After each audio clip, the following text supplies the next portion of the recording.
हो ये का कुल बेकार का काम करता रू हैं? इतना महीन महीन काम करता रू आँख खराब हो जाई। अरे रउआ के का मालूम, ई हम अपन पतो खातिर पर्दा बनावतानी। अच्छा ओकरे रूम में लगाई, उ आई तो कितना खुश होई, कही हमार सास बनैले बाड़ी। अरे मारा जमाना बदल गईल बा, आजकल का दुल्हन न मॉडर्न हो गईल है सब। नैहरे से लेके आवे नहीं सब, बढ़िया बढ़िया अपन लगावे नहीं सब, तो हार पुरान सामान ना लगी है सब। अब कुछ भी होके हम अपन पतो के ख्याल न रखब तो के रखी बताई? जब हम ओकर ख्याल रखब तब भी तू हो हमार ख्याल रखी। हाँ हमरा के विश्वास बा हमार पतो हमार खूब सेवा करी, हमरा के बनाई खियाई पियाई, हमरा के कुछो काम ना करे दी। हाँ हम तो बस पतो के सुख भोगब बस। चुप रहा बुढ़ऊ, तू चुप कहानी ना, चुप रहा। अरे चुप। देखा ना लगाता ना कि बुटकी के पतोया फिर बुटकी के मारतिया। अब चली छोड़ा दे, नहीं तो मार मार के मुआ दे, बड़ी डाइन बिया हो। चली चली जल्दी चली। माई बाबूजी कहाँ जाता रहा तू लोग? अरे हाँ बुटकी के पतोया बुटकी के मारतिया, वही जा जात है जा। अरे रुका हम हुआ होता नहीं। हाँ ठीक है आवा। बहुत ज्यादा नाटक कर रहा है। तू चुप रहा बुढ़ऊ। क्या नहीं करना बोलो। चाय के बेरी तना बीमार पड़ेगा। देखो हम चुप रहा। उठ जाए, उठे, चुप हो जाए। अरे तय पतो बाड़ी की पुतना रे, हाँ तोरा के शर्म नहीं आ रहल बा? बूढ़ सास के ऐसे मारते रहते, पहले तो गरियाते रहली, अब मरतो बाड़ी। अरे मौगा अपने बूढ़ महतारी के अपने मेहरारू से पिटवावत तारे तो के लाज निखे आवत? वो बुढ़िया तो के एक दिन खाती पैदा कैले रही का कि बढ़ो के अपने मेहरारू से पिटवाई पे आए रोक लग सकता ले। का रोकी? गलती तो माइक बा ना, जब इनके पता बाकी सारा काम ही नहीं करे बा तो समय से अपन काम कैले चाहिए ना। हाँ ना बेटा, तू चुप रहा। हमार गलती इतने बा कि हम सुतले रह गई नहीं, हमरा बुखार लग गई हा, उठ ना पावनी हा, खाना ना बना पावनी हा, यही से हमरा के ही मारा तारी और कहा तारी कि खाली सुतले खाइबू। अरे पगला ये ठीक ना है। ए बाबूजी ये हमार घर के मामला बा, रउआ हमार घर के मामला में मत पड़ी, ये ठीक रही। आप यहाँ पंचायत मत करी, निकले यहाँ से। चुप बाबूजी माई चल यहाँ से। और तू लोग के जाइला का जरूरत करा ला है? इन लोग के बीच में पड़ला के मतलब आपन बेइज्जती करवाओ। बाबूजी चलिए आप यहाँ से। माई गोबर में पत्थर फेंक बेस छींटा अपने ऊपर पड़ी। चल अरे चल ना यहाँ से। बेटा देख अरे चल कहता ही ना, चल यहाँ से चल। बुढ़िया ये झाड़ू ले और चुपचाप से झाड़ू लगाओ, ज्यादा नाटक ना। ए तू लोग खड़ा खड़ा का तमाशा देखत बड़ा जा। हाँ चलो घर चलो बे, यहाँ तमाशा लगल बका।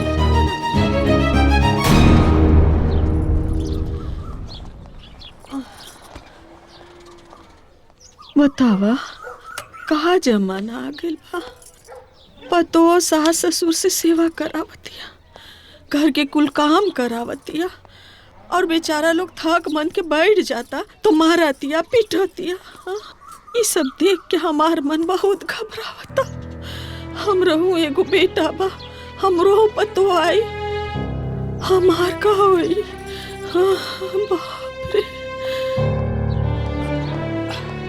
माई तू चिंता मत कर। अरे हम बानी ना तुर पतो के ऐसा नकेल कस के रखब कि गौ बन के रही है और दिन रात तोर सेवा करी है। अच्छा बेटा देखल जाए ए नौआ कितना बार मालिक अगमे आई, जब लौटवा पहाड़ ना देखले रहला ना तो खूब बल बढ़ाला। 1 महीना रह गल शादी के, देखत है कि तू ओके नकेल कसत हवा कि तो ओके पलिहर का बानर बना के रखत है। हमार बेटा उमे के नहीं खे, ई बाऊ बा, हमार अच्छा बेटा बा। हाँ हमार बेटा राजा बेटा बा। हाँ माई तोर पतो लाखों करोड़ों में ना दुनिया के सबसे अलग पतो रही, तोर सारा अरमान पूरा करी, कपड़ा लत्ता चौकी बर्तन झाड़ू पोछा सब करी। हाँ तोर सेवा भी करी और बाबूजी की भी सेवा करी, आ तोरा के बस महारानी बन के आराम करे के हुई, और तोर बेटा का वादा।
मैया माई के सेवा करी हो।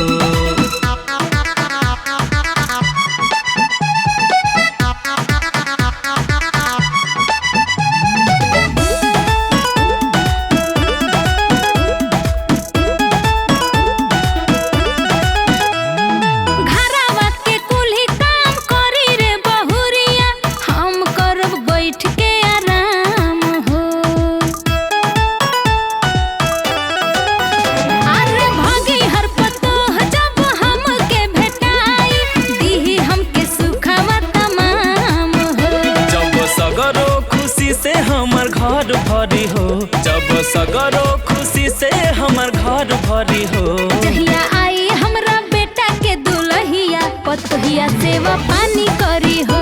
जहिया आई हमरा बेटा के दुल्हिया पतोहिया सेवा पानी करी हो।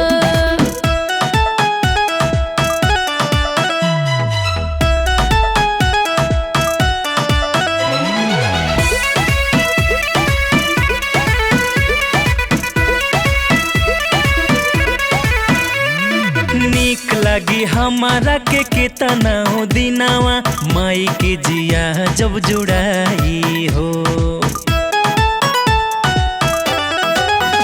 और सफल हो जाई तब हमारो जिंदगिया निमन परानी जब भेटाई हो। खुशहाल मन रही तब सुर हो घरी हो।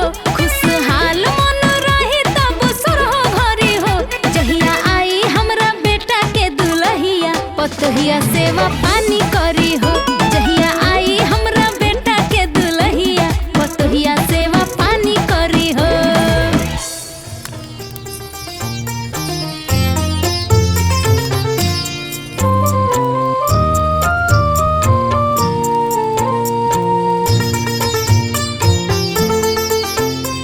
ए बिटिया हमारे को बात एकदम ध्यान से सुनी। हाँ, उ घर के लोग सब तोहरा खातिर नया बाड़े, यही से एकदम संभार के रही हो, नहीं तो तहरा के ना सब बहला फुसला के लूट ली एकदम से।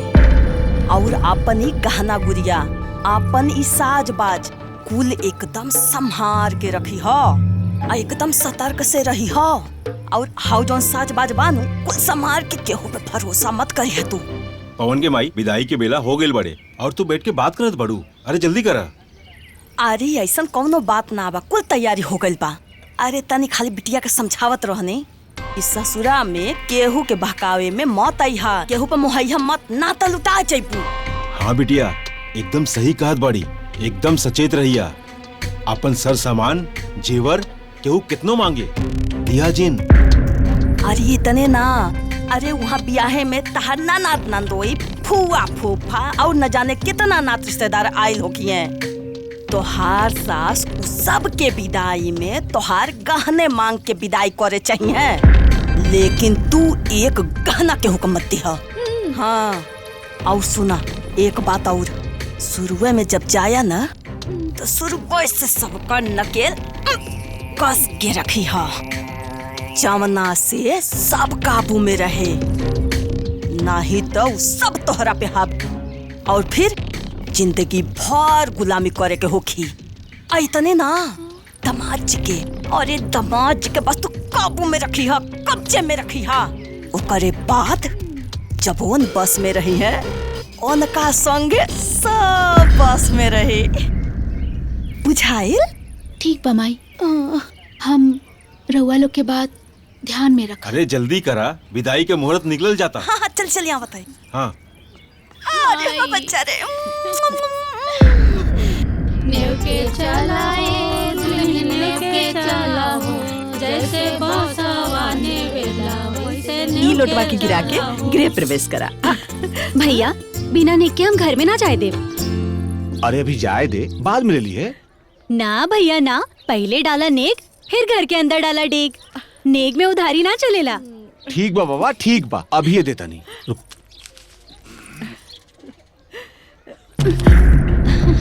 अरे इतना पैसा देवे की का जरूरत बा?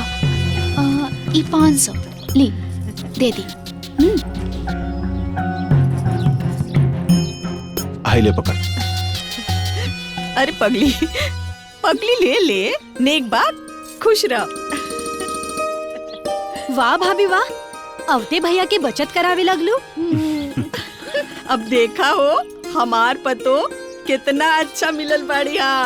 औते घर परिवार के ख्याल रखे लगनी। हमार पतो तो साक्षात लक्ष्मी बाड़ी। सही कहत बानी चाची, रउआ के पतो तो बड़ी होशियार बाड़ी। का हो अभी ले चौकट ना लंगनी, तले घरे के चिंता करे लगनी। अरे भगवान करे सबके ऐसे ही लायक पतोह मिले।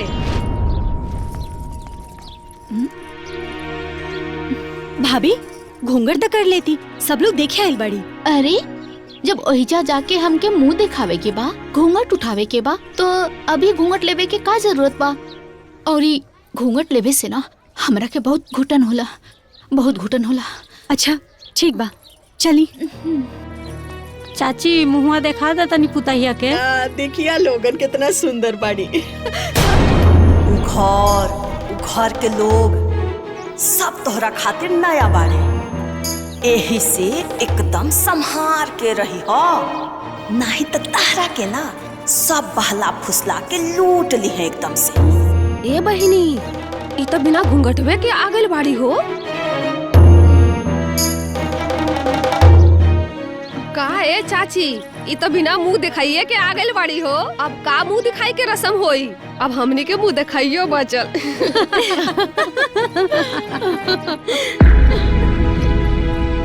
अरे बहनी सब कुछ ठीक बा, पर दुल्हनिया के घूंघट करे के चाहत रहे। अरे चाची कौना जमाना में जियत बाड़ू हो? हाँ अब के जमाना बदल गई बा, और वैसे भी हमार भौजी नया जुग के एडवांस बड़ी, कोनो पुराना ख्यालात के थोड़ी बड़ी काम आई। हाँ? अरे आजकल के जुग जमाना में के घूंघट काढ़ता? हाँ अपन घर परिवार संभाला, सास ससुर के मान सम्मान दा, है बहुत बा। अब ओने एक हाथ से घूंघट काढ़ा, दूसर हाथ से पीछू नियन डंक मारा, ऐसन घूंघट का काम के? हाँ हाँ बहिनी सही है कहत बाड़ू, बस अच्छे से मान सम्मान करे उतने बहुत बा। फिर का तब का। आवा दुल्हीन आवा, बैठा बैठा। अरे हमार दुल्हीन, देखा हो लोगन देखा।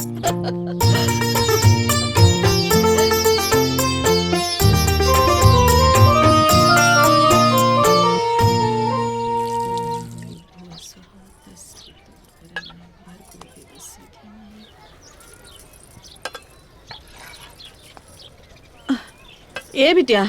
हाँ माई। चाय बन गई तो दे तनी। हाँ माई बस 2 मिनट।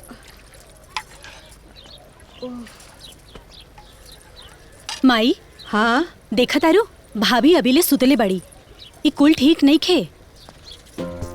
तोरा के उनका के जाके जगावे के चाहिए, और वैसे भी उनका लक्षण कुछ ठीक नहीं खे लागल। हम तो सोचले रहनी हा कि भैया के ब्याहे के बाद भाभी के हाथ से चाय बनावल मिली पिए के, पर उ कहल जाला ना पूत के पैर पालना में दिखेला, लेकिन का दिखाई देत बटे? अरे बिटिया ऐसन बात नहीं खे, हमार पतो अच्छी बाड़ी। उ तो शादी ब्याह के दौड़ धूप में थकावट होई से नींद ना खुलल होई। अरे धीरे धीरे देख सुन ली है तो सब ठीक हो जाए। अब देख माई, उनकरा के अभी से रोक टोक ना करबे ना, गुण सगुन ना सिखेबे ना, तो आगे जाके पछतावे के पड़ी। अरे इतना ढील दिहल ठीक नहीं खे बा। कहा ननद रानी केकर शिकायत करत बानी? हमर सासू माँ के चढ़ावत बड़ू का? अरे नाना भाभी केकरो शिकायत नहीं खे होखत, हम तो बस इतने कहत रहनी कि भाभी अभी ले सुतले बड़ी। अरे नई दुल्हनिया बड़ी तो सुबह में पहले उठे के चाहिए ना। काहे नई दुल्हनिया इंसान ना होली का? देखी हमरा के ना देर तक सुते के आदत बाटे, तो ये विषय पे बहुत ज्यादा बात करे के कोनो जरूरत नहीं खे। हाँ अब जाई, देखिए अगर चाय बन गई होखे ना तो हमरा के जल्दी दे दी, सुबह से ना हमर सर टनकता।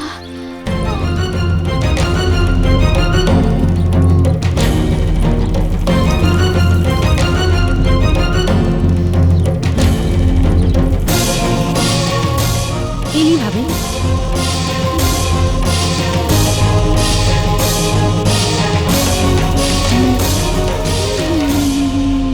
अरे अम्मा जी हम ई कहत रहनिया कि हमरा के ना बेटी की आदत बाटे, तो कल सुबह से हमके उठे से पहले ई बेटी हमरा रूम में पहुंचा दी है।